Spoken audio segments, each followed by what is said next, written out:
Number 2, ready?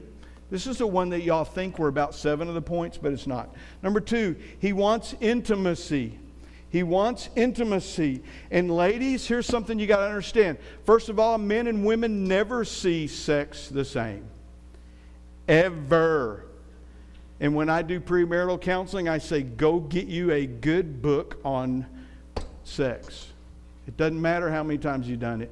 You need to learn the way God looks at it and the way God understands it and the emotion and everything that goes with it. We've got to realize that intimacy, even for the man, and when you say, oh, he does this and he does this, look, we're all going to do things in an unhealthy way. And what's happening is if men don't feel like they're getting their needs met intimately, then they do jerk things to go with that. That doesn't mean that it's just all about the physical. It's very, very, very much about the emotional for men.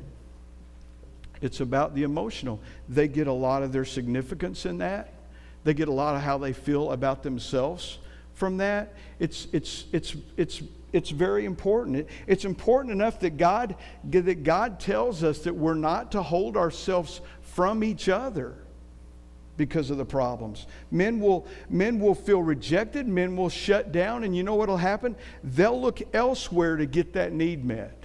And I don't mean go out and find another girl. Although if there's one at the office that's listening to all your problems and telling you how handsome you are and how nice your new haircut looks and didn't you lose weight, run and go fix your marriage, because you're walking around with a target on your chest, and you can get sucked in so easy on that. And people get mad at me when I talk about this in counseling because they think I'm insulting them.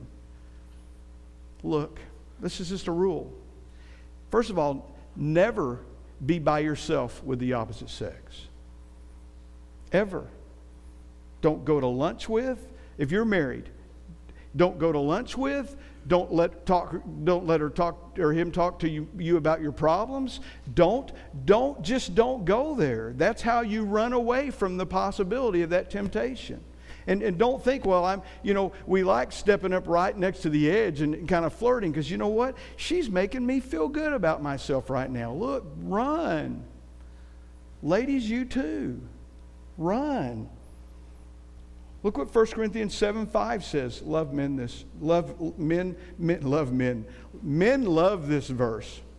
Do not deprive each other of sexual relations unless you both agree to refrain from sexual intimacy for a limited time so you can give yourselves more completely to prayer. Now, that's the nun release that women use on men oftentimes. We can't right now. I'm praying.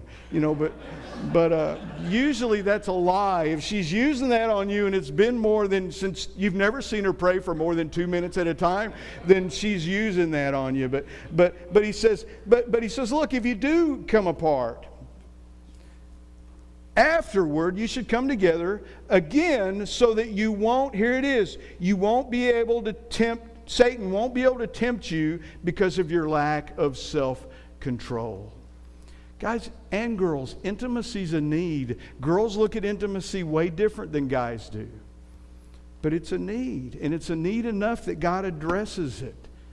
The Apostle Paul was single, and in one of his letters he said, look, I would prefer for you, if you're going to be doing ministry, I would prefer to you to be single.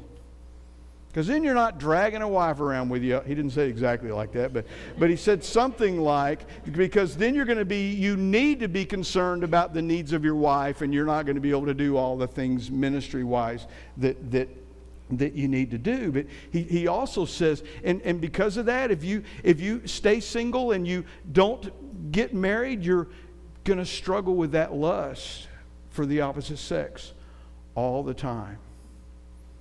There are very few people that can make that kind of commitment to not be married. A lot of people make that commitment out of anger. Can't tell you how many women have sat in my office and said, I'm not doing this again.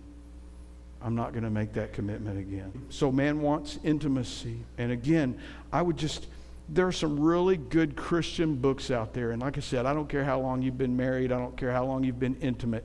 You need to learn just how all that works. And I'm not talking about the physical. I'm talking about the spiritual and the emotional impact of that.